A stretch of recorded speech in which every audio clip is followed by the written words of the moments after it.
ঠিক কোন সময়টিতে আপনি ইউটিউবে ভিডিও আপলোড করলে আপনার ভিডিওটি ভিউ বাড়বে, সাবস্ক্রাইবার নিয়ে আসতে পারবেন, সেই বিষয়টি আমি আপনাদের সাথে আলোচনা করব। Hey guys, this is Biplab, welcome to another video. YouTube মূলত ডিজিটাল ইন্টেলিজেন্সের মাধ্যমে আপনার ভিডিওটি তারা কিন্তু একটা স্ট্যাটিস্টিক, একটা পরিসংখ্যান করে। তারা কিন্তু আপনার ভিডিওটি অ্যানালাইসিস করে, আপনার ভিডিওটি কোন সময় আপলোড হয়েছে এবং সেই সময় থেকে কোন সাবস্ক্রাইবার গুলো বা কোন ভিউয়ার্স গুলো আপনার ভিডিওটি দেখেছে, স্থান, সময়, রিজিয়ন এবং প্লেস কিন্তু তারা একটা পরিসংখ্যান তৈরি করে, যেটা আপনি ইউটিউব স্টুডিও থেকে অ্যানালাইসিস অপশন থেকে খুব সহজে দেখতে পারবেন। তো দর্শক, আপনি কিভাবে দেখবেন আপনার ভিডিও কোন সময় আপলোড করলে সবচেয়ে বেশি ভিউ পাবেন এবং সাবস্ক্রাইবার নিয়ে আসতে পারবেন, সে বিষয়টি কিন্তু খুব সহজে আপনাদের সামনে তুলে ধরবো। মূল আলোচনা যাওয়ার আগে একটু বিষয় শেয়ার করতে চাই, সেটা হচ্ছে যে ইউটিউবে ভিডিও আপলোড করার নির্দিষ্ট একটি সময় রয়েছে। সেই সময় যদি আপনি রেগুলারিটি মেনটেন করেন এবং ভিডিও আপলোড করেন, অবশ্যই আপনার সাবস্ক্রাইবার বাড়বে এবং আপনার ভিডিওর ভিউয়ার্স বাড়বে। কাজেই আপনাকে অবশ্যই রেগুলারিটি মেনটেন করতে হবে এবং প্রপার ওয়েতে ভিডিও আপলোড করতে হবে।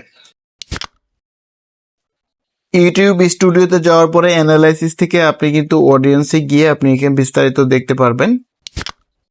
একটু নিচে স্ক্রল করলে আপনি কিন্তু এজ অপশন পাবেন, আপনার ভিডিওটি কোন কোন এজের মানুষগুলো দেখছে, অডিয়েন্সগুলো দেখছে, সেটা কিন্তু খুব সহজেই দেখতে পারবেন।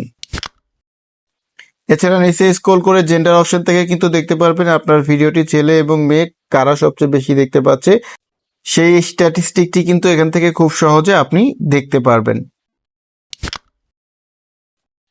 পাশাপাশি আপনার চ্যানেলের সাবস্ক্রাইবাররা কতটুকু আপনার ভিডিও ওয়াচ টাইম করেছে সেটাও কিন্তু এই পরিসংখ্যান থেকে খুব সহজে আপনি চেক করতে পারবেন। আপনি অবশ্যই সাবস্ক্রাইব করবেন, লাইক, কমেন্ট, শেয়ার করবেন। আপনার একটি লাইক, কমেন্ট, শেয়ার আমার পরবর্তী ভিডিও করার জন্য আমাকে ইন্সপায়ার করে।